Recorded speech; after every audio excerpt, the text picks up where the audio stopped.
And so let's go ahead and do that. Let's come up to File, New, General, and I'm going to just go ahead and delete everything out here since we don't need that and go into the Compositing tab. Okay, so once we're here, let's hit Use Nodes. Of course, we aren't rendering anything in a 3D viewport in this one, so let's delete the render layers. And then we need to go ahead and import everything back in. So let's Shift A. I'm going to add a image. So first one we'll do is the movie sequence that we have. So let's go up to that. And then our footage is right here. So I'm going to hit A and just select everything like that. Next, let's go ahead and I'm going to Shift D, duplicate that down, and let's go ahead and import in all of our specific render passes. So let's go and go to that. So here is mine. First is our big ship. So I'm just going to go all the way down until we reach frame 200 for that. And then we go ahead and open that image. And then let's Shift D. I'm going to duplicate the next one. And so, of course, the next one after a big ship is going to be our factory. So let's go ahead and get the first frame here. And then again, we're going to scroll all the way down until we see the very last frame, which is 201, and then Shift click, open the image, and then we're going to do the same thing for the other ones. Okay, so once we have all of them in, all of these are image sequences, we can go ahead and start combining everything. So first of all, let's go ahead and I want to add our planet back in. So let's place a alpha over node. So we'll get the planet pass. So I'm going to come over here and then we'll grab this one right here. So let's just combine both of those. So I'm going to place the image in the bottom socket. Again, whatever is in the bottom socket of our alpha over is what's going to be on top of whatever we put on the top socket. So let's go ahead and put our footage there. Then Shift Control click that to add a viewer node. And you can see this is the result we're getting. Now, it might be a little bit hard to see, but we're actually getting some issues with our alpha channel. And so that might be more noticeable. Let's go ahead and combine everything, just kind of put everything. And so next I want to do our factory if I'm just thinking what's in the very background versus foreground. So the factory is the next thing. So let's Shift D, duplicate the alpha over, and then place the factory image inside of there. So now we have the factory. Next is going to be our big ship. So again, Shift D, duplicate that down there, place our alpha over in the image socket here, and then finally is going to be our foreground ship. So I'm just going to again place that in here, and then place our pass into the bottom socket.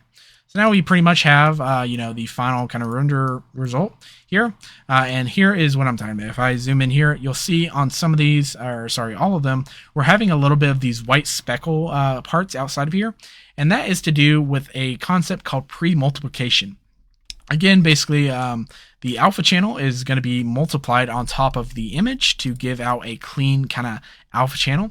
If I actually come up here, I can convert pre-multiply, and what that'll do is basically apply the black and white mask to the actual image and then give us, a good looking result like that. The reason we do that is because it basically, when we're actually coloring the data, we want a little bit of a border, kind of a buffer around here, so we can actually color that image. And then once we apply the unaltered alpha to it, it's going to give us much more accurate results and stuff like that. Now, the convert pre-multiply is totally fine. However, I like using another method. We're going to go ahead and uncheck that. I like actually having it used as a node. And so what I'm going to do is I'm going to Shift A, we can type in alpha, and we want this alpha convert.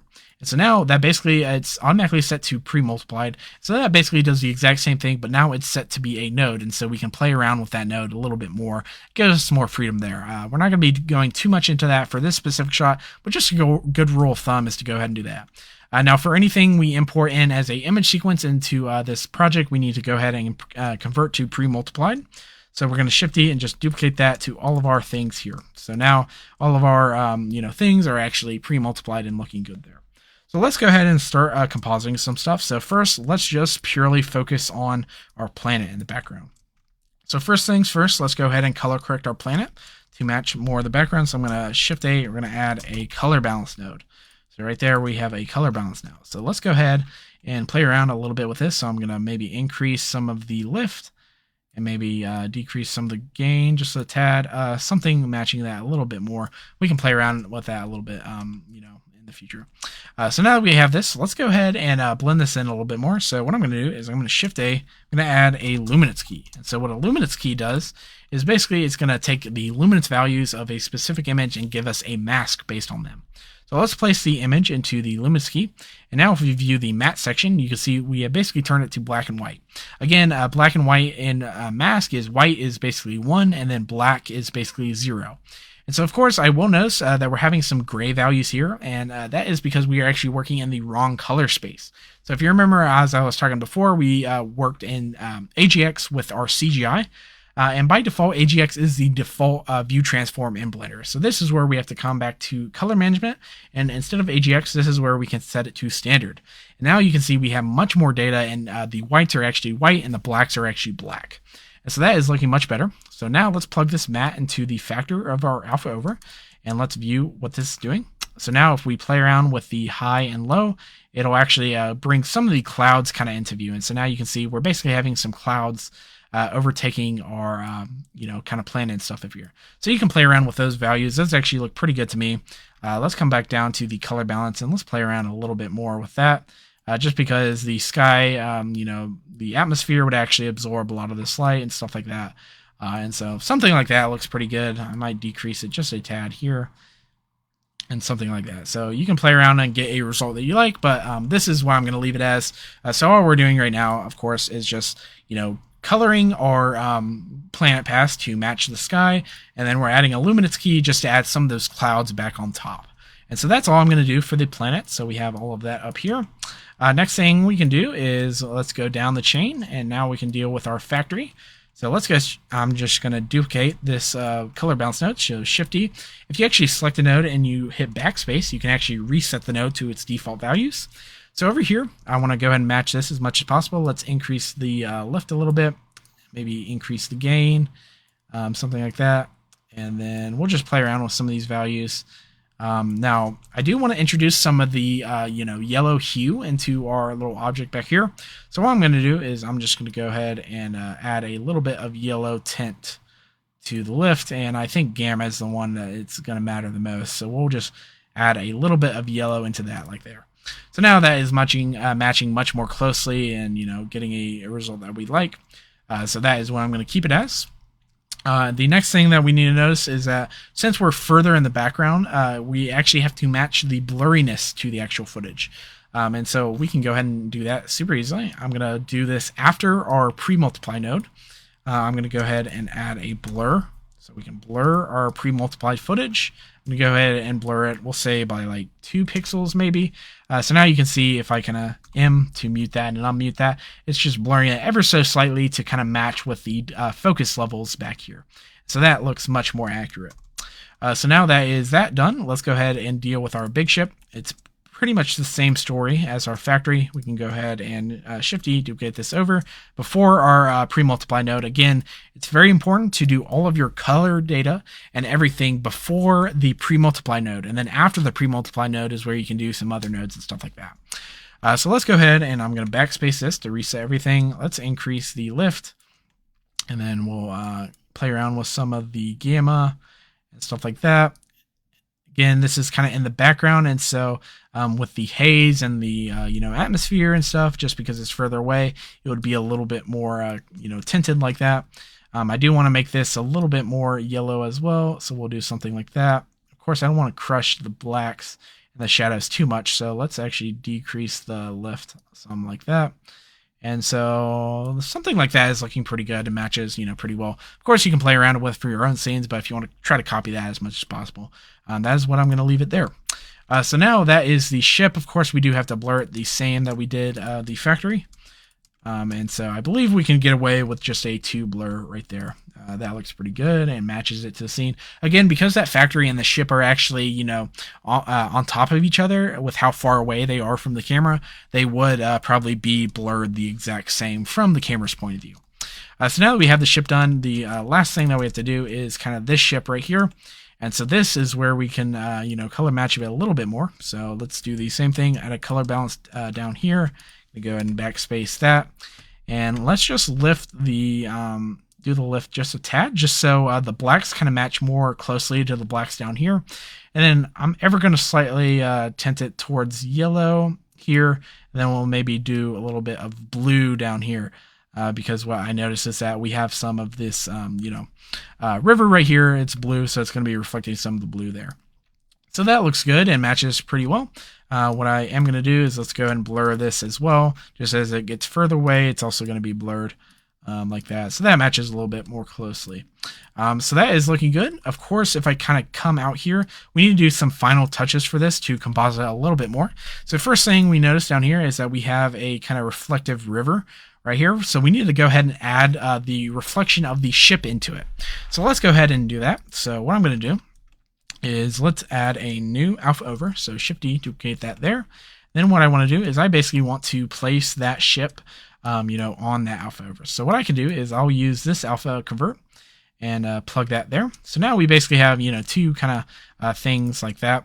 What I want to do is we can add we'll add a transform node right here. And so that will allow us to move it around. So now we can, move our ship around differently like that. Let's go ahead and add in a flip thing. So we can add that before. And so for reflections, of course, we want to flip it down. So it's basically rotated, horizontally, I think. Let's go ahead and flip it on the Y like that. And so now our ship path is basically upside down. That's where we can now come with our Y, and we can maybe move that down a little bit so it's on, our river right here. So now that is looking good and much more accurate. Of course, with reflection stuff, it's going to be very, very blurry. And so we can actually go ahead and add a blur node here. And we'll change it up to something like 30 maybe, just so it's super blurred. And so that looks pretty good. However, it doesn't look super accurate, and that's actually because we're basically not using any of the ripples of the water. In real world, right here you can see it very well, is we'd actually have some areas where it'd have the reflection and some areas where it's not having the reflection, and that's because ripples actually create 3D waves on the water, and so then it would reflect it differently based on where you're viewing it from and all that mumbo jumbo. But let's go ahead and add that back in. So all we have to do is let's go ahead and add another luminance key. So we'll add that in here, and we want to use the pixel data of the actual footage. So let's bring that image all the way back to the image socket over here. And now, of course, we can plug that matte into the factor over here. And so, of course, this is where we want to dial in that high and low value. So let's just increase some of this and maybe decrease or increase the low, decrease the high, just until we're getting something like that. And we can actually see the matte over here. So what I actually might do is like come over here and we'll decrease the low and high just to make this kind of white section over here. We can see some of the ripple and some of those values now.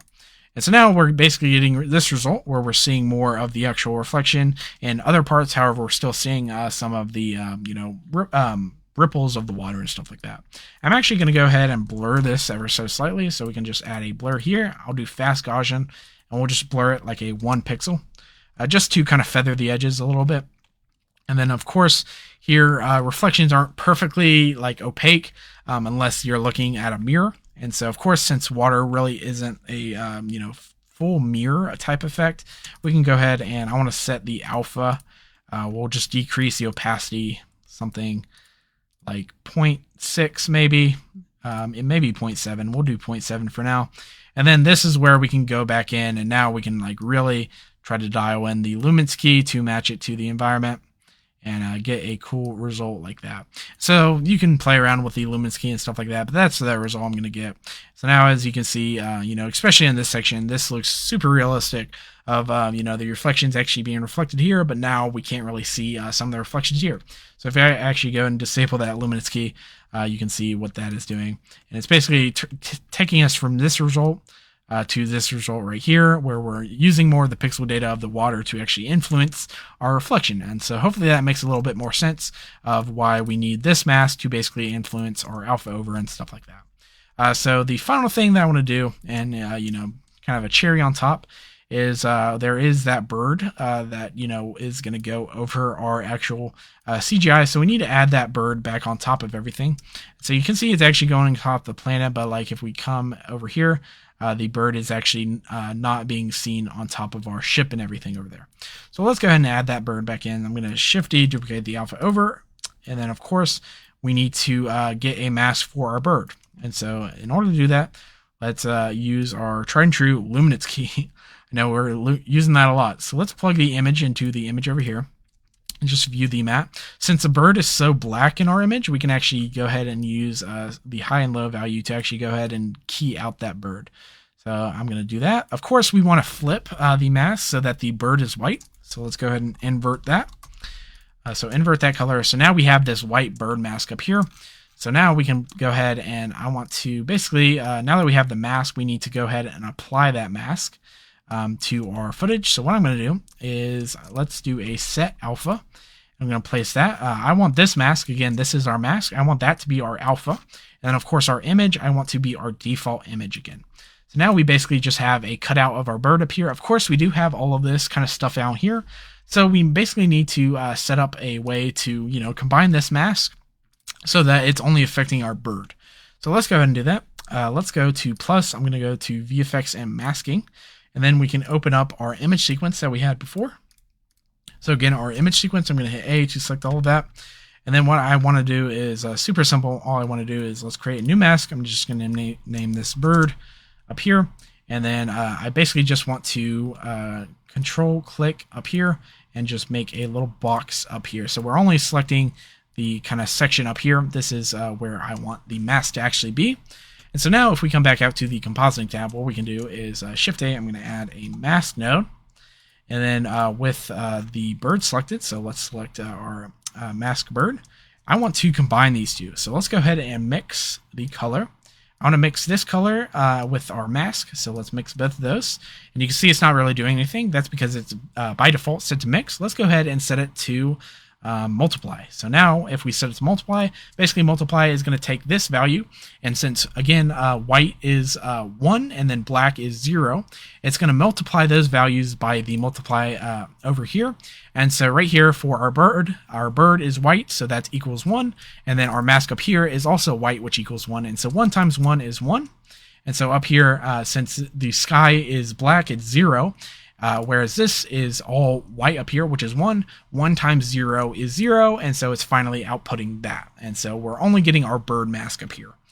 And so finally, we just need to replace this alpha right there. And now we have just the bird kind of isolated in everything up here. So now, finally, let's place that bird on the bottom socket, just so it's over top of everything. Now, if we view the bird as it flies, we should be able to see that it is now on top of our actual, ship right there. It might be a little bit hard to see, but let's go ahead and dial that in a little bit more. So I'm going to come to the high and low luminance key, and let's just make this a little bit higher. So now our bird is in like that. That looks good. Of course, there is like a little white border around that now. So what I actually might do is let's go ahead and Shift A. I'm going to add a color balance node for our original footage going into the set alpha. So now what that allows us to do, since we're not affecting the actual mask of everything and, using the image for the mask and stuff like that, what we can do is go ahead and decrease the lift here. And now if we're decreasing the lift, and then we might decrease the gamma a little bit, that'll basically crunch all these values. So this is what it's doing in the actual shot. However, since our mask is being unaffected, we can go ahead and apply that to that. And now with that applied, we can basically see what it's doing is it's now taking all those kind of light values and actually darkening them as the bird would be. So all that to say is now we basically have this result where we have our bird on top of our ship object over here. And so that is just, doing that, and making it how it would actually look like in the real world. So now that we have all of that, let's do some final touches to make this shot a little bit more interesting. So this is kind of like what I call the post-processing side of things inside of compositing. So first thing I want to do is let's color this a little bit. So I'm going to go ahead and add in we'll add a brightness contrast node because I want to increase the contrast ever so slightly. So now you can see that we're having this result.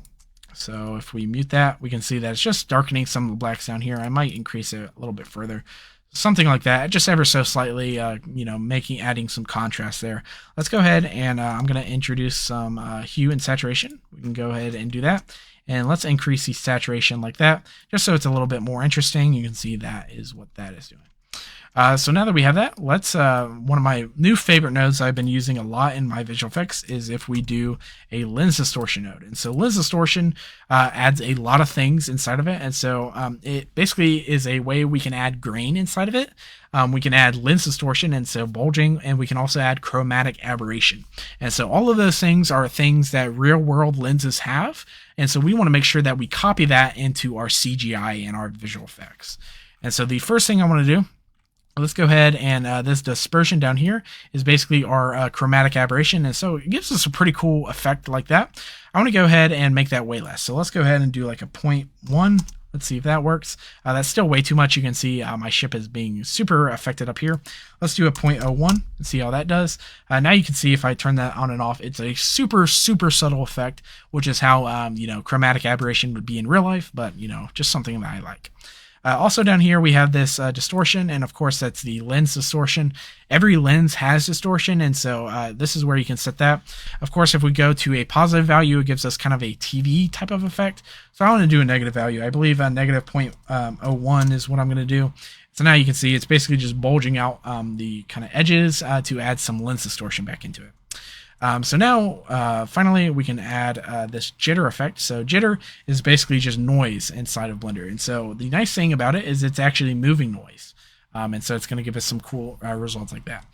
What I want to do is, this is way too much noise for what I like it for. So what I'm actually going to go and do is let's go ahead and turn jitter off. Let's add a new lens distortion node out here and then press delete to reset all of these values to default. And so basically right now I'm doing all my chromatic aberration and lens distortion in this one. What I want to do in this one is just my grain. And so with the jitter, we'll turn jitter back on, so I have all of this gray now. And in order to actually decrease it, what I can do is I'll just add a alpha over. And like that, I'll plug that into there. And then I'll plug the original ungrained footage on the bottom. And then now with this factor, I can influence how much grain is actually in the shot. And so we'll do something around there. It might be hard to pick it up on video, but this is where you can go in real world. And now you can see that we have a lot more grain in our footage. And so hopefully that'll help us match it to the actual footage and how it was shot. Of course, this is over everything, including the footage and CGI. You could do something where you only put grain on the CGI and try to, composite in like that. Again, this is more of a stylized shot for me, so I'm just going to keep it like this, just to add some more grain type of look inside of that. So that is pretty much it. We have everything composited out, right? You can see there's a lot of stuff you can do in compositing, and I highly recommend that you guys learn some more compositing stuff. Maybe take a course or two on compositing, because compositing is really going to influence the final look of your thing. So let's go ahead and walk through what we did just to break it down so we can understand it a little bit more. So the first thing, we'll just kind of go down the pipeline. So the first thing that we did, of course, is we wanted to break it down layer by layer. So since we have all these layers, we basically have the planet way in the background, and then the factory is the next thing that's closer to the camera. And then we have the ship that's a little bit closer to the camera maybe. And then we finally have this foreground ship, which is going to be the closest to the camera. So that's how we broke it down layer by layer, is basically just adding on to that. And so that's how, and the reasoning why we did that. Now, in order to actually blend everything in, first we went ahead and color corrected our planet. And then we went ahead and added this luminance key back in to add some of those clouds back over it. And so that is the compositing for the planet. And then next, we of course did the factory. The factory was super easy. All we had to do was, color correct it a little bit more to match it into the environment, and then add this blur node to actually affect how, out of focus it would be in the real world. Next, it's the same thing for the big ship up here, is we color corrected it again, got it how we wanted it, and then just blurred it to affect the focus. And then finally, down here, we have this ship value. We did the same exact thing with color correcting it, and then, blurring it a little bit for the focus. And then we actually took it a step further, and for the reflections down here of the ship, we actually went in and created a new separate kind of pass for that. And then using another luminance key for that up here, we were actually able to get some of the ripples of the water and everything back in for our reflections to make it a lot more realistic looking down here. Then finally, after all of that, we had the issue where we had the bird, didn't go over the ship and everything. And so all we did was just create a couple masks up here, combining a luminance key and a mask to get only our bird kind of soloed up here. And then use that to actually add our bird back over everything else, using it as a holdout object. And then some final kind of post-processing things where we basically increase the brightness and contrast, we increase the saturation, Then we added some chromatic aberration and lens distortion. You can see that it's doing a lot to actually, make it look a little bit more stylized and a little bit more realistic. And then finally, we did a little thing to composite back grain into our footage. And so, of course, this was way too much, and so we needed to decrease the opacity there. So we're getting much more, achievable of a result, and it looks much better. And so hopefully you guys follow along with that and understand all of the compositing process. Of course, I'm actually going to link my specific Blender file for this specific chapter so you can break it down and see exactly what went on when we were compositing this. So, of course, let's render out one final animation so we can actually, render this out. Let's come and plug the alpha over into the final composite. And then this is where we can come down here to the output section. Now we want to go ahead and save a new folder location so this can render into. Now this time we're just going to be rendering it as a movie file. So what we can do is just name it whatever you want. I'm just going to name it like that. And let's go ahead and hit accept. And of course, let's file format. I'm going to change it to FFmpeg video. Encoding, I want to save it as a MP4 file. So let's go ahead and MPEG 4. And then I'm going to save it as H.264 and a high quality setting. So now once we have all of that set up, of course, we do need to set the end keyframe. So if you remember, that is 201 is our final kind of keyframe there. And now that we have all of that set up, we are finally ready to render the final animation. Okay, so here is the final result that we got from this chapter. This is the culmination of the entire course and everything we've learned up until this point. So hopefully you guys got something similar or learned a thing or two on the way. I just think this is a really great workflow to get you started into the world of visual effects for free. Just such an amazing tool set to use Blender.